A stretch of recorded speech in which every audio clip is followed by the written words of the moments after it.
রিয়াদুস সালেহিন তাওহিদ পাবলিকেশনস ১৪ নম্বর হাদিস অধ্যায় বিবিধ পরিচ্ছেদ ২ তওবার বিবরণ। উলামা সম্প্রদায়ের উক্তি এই যে প্রত্যেক পাপ থেকে তওবা করা অর্থাৎ চিরতরে প্রত্যাবর্তন করা ওয়াজিব অর্থাৎ অবশ্য কর্তব্য। যদি গুনাহ সম্পর্ক আল্লাহর অবাধ্যতার সঙ্গে থাকে এবং কোনো মানুষের অধিকারের সঙ্গে কোনো সম্পর্ক না থাকে, তাহলে এ ধরনের তওবা কবুলের জন্য ৩টি শর্ত রয়েছে। ১. পাপ সম্পূর্ণরূপে বর্জন করতে হবে। ২. পাপে লিপ্ত হওয়ার জন্য অনুতপ্ত ও লজ্জিত হতে হবে। ৩. ওই পাপ আগামীতে দ্বিতীয়বার না করার দৃঢ় সংকল্প করতে হবে।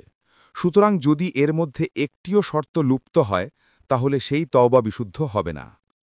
পক্ষান্তরে যদি সেই পাপ মানুষের অধিকার সম্পর্কিত হয়, তাহলে তা গ্রহণীয় হওয়ার জন্য ৪টি শর্ত আছে। উপরোক্ত ৩টি এবং চতুর্থ শর্ত হল হকদারদের হক ফিরিয়ে দিতে হবে।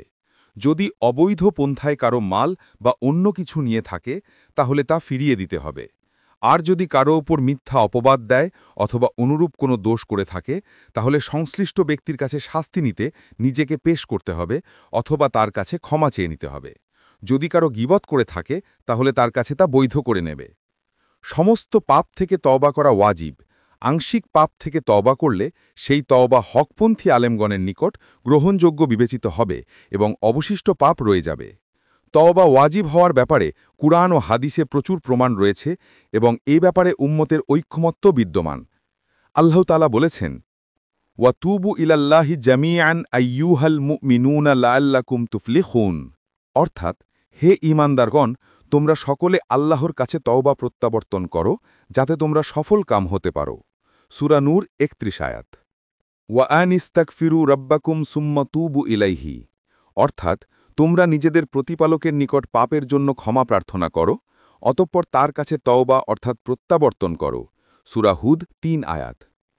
তিনি আরও বলেছেন, ইয়া আইয়ুহাল্লাযীনা আমানু তুবু ইলাল্লাহি তাওবাতান নাসুহা, অর্থাৎ হে ঈমানদারগণ, তোমরা আল্লাহর নিকট তওবা করো বিশুদ্ধ তওবা। সূরা তাহরিম ৮ আয়াত। ১-১৪ আবু হুরায়রা থেকে বর্ণিত, তিনি বলেন, আমি আল্লাহর রাসূল সাল্লাল্লাহু আলাইহি ওয়াসাল্লামকে বলতে শুনেছি, আল্লাহর কসম, আমি প্রত্যহ ৭০ বারের অধিক আল্লাহর নিকট ক্ষমা প্রার্থনা ও তওবা করি। হাদিসের মান সহিহ।